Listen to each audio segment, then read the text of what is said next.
आइए, आपका दिल की गहराइयों से स्वागत है।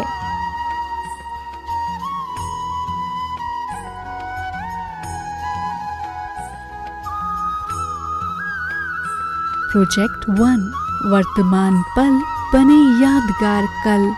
सब टॉपिक संबंधों में मधुरता। आइए, संबंधों में मधुरता लाने के लिए 8 सप्ताह कुछ अभ्यास करते हैं।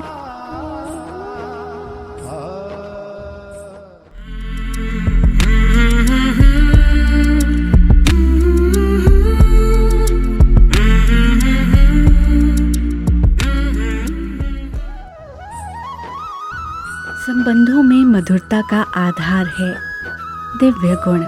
कहते हैं स्व परिवर्तन से विश्व परिवर्तन। तो पहले खुद का परिवर्तन करने का लक्ष्य रख हमें दूसरों को देना है। सहयोग की भावना, शुभ चिंतन, फुल स्टॉप लगाना, एकता से चलना, धैर्यता से चलना, सहन करना, त्याग करना, गुण ग्रहण करना, अंतर्मुखी बनना, न्यारा और प्यारा बनना। जहाँ पर ये सब गुण होंगे और निस्वार्थपन होगा, वहीं संबंधों में मधुरता आ सकती है।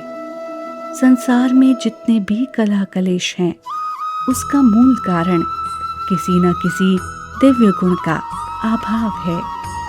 यदि हम अपने जीवन में दिव्य गुणों के गुलदस्ते को धारण कर लेते हैं, तो हमारे आपसी संबंधों में बहार आ सकती है।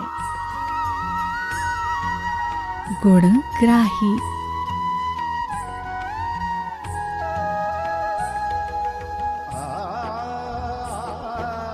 Full stop.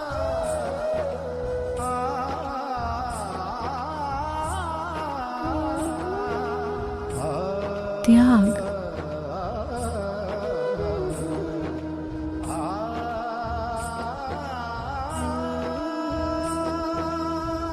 सहनशीलता।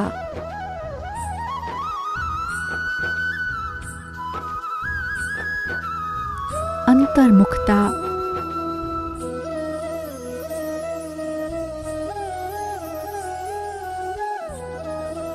न्यारा और प्यारा।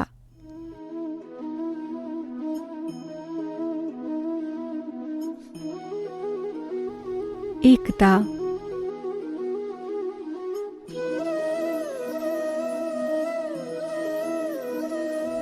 धैर्यता।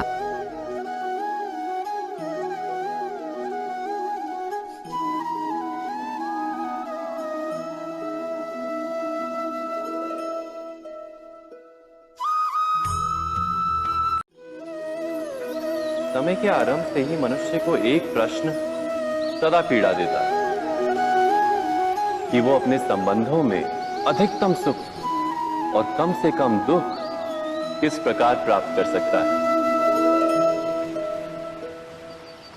क्या आपके सारे संबंधों ने आपको संपूर्ण संतोष दिया है? विचार कीजिए। हमारा जीवन संबंधों पर आधारित है। हमारी सुरक्षा संबंधों पर आधारित है। इसी कारण हमारे जीवन के सारे सुखों का आधार भी संबंध है। किंतु फिर भी हमें संबंधों में ही अधिकतर दुख क्यों प्राप्त होते हैं? सदा ही संघर्ष भी संबंधों से ही उत्पन्न क्यों हो जाते हैं? कभी विचार किया है? जब कोई व्यक्ति किसी अन्य व्यक्ति के विचार अथवा कार्य को स्वीकार नहीं करता, उसमें परिवर्तन करने का प्रयत्न करता है, तो संघर्ष जन्म लेता है। अर्थात जितना अधिक अस्वीकार, उतना ही अधिक संघर्ष, और जितना अधिक स्वीकार, उतना ही अधिक सुख। क्या ये वास्तविकता नहीं? यदि मनुष्य स्वयं अपनी अपेक्षाओं पर अंकुश रखे, अपने विचारों को परखे, किसी अन्य व्यक्ति में परिवर्तन करने का प्रयत्न ना कर स्वयं अपने भीतर परिवर्तन करने का प्रयास करें, तो क्या संबंधों में संतोष प्राप्त करना इतना कठिन? अर्थात क्या स्वीकार ही संबंध का वास्तविक अर्थ नहीं? स्वयं विचार कीजिए।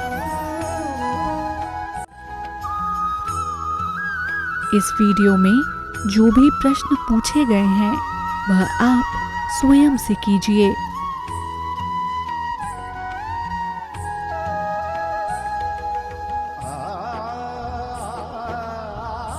चलो आज थोड़ा विचार करते हैं।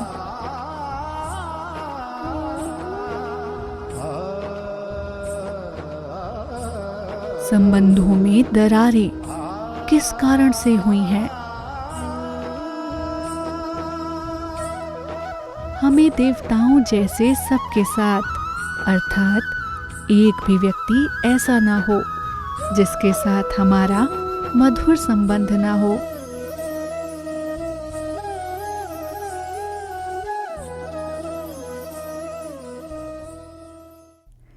चलो चेक करते हैं।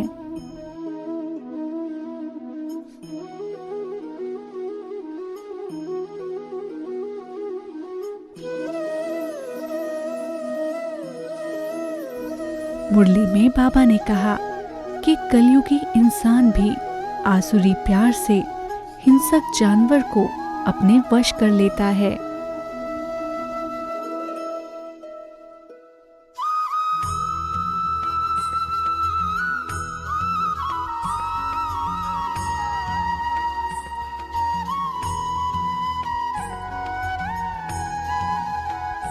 तो क्या हमारा ज्ञान युक्त प्यार इंसान को नहीं बदल सकता है?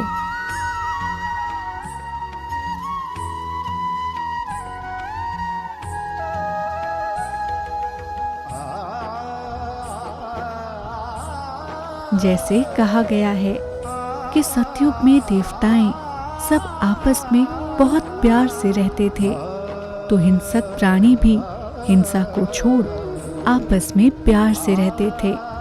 प्रकृति भी उनकी दासी थी।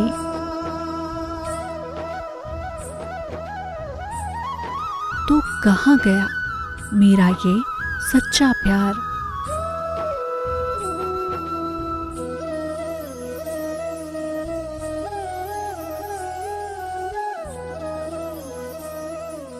हम इन गुणों का 8 सप्ताह अभ्यास करेंगे और साथ ही साथ उस मधुरता को भी महसूस करेंगे इस गीत के द्वारा।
Best of luck.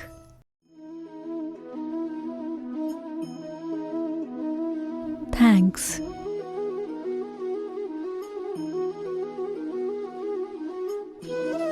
Om Shanti.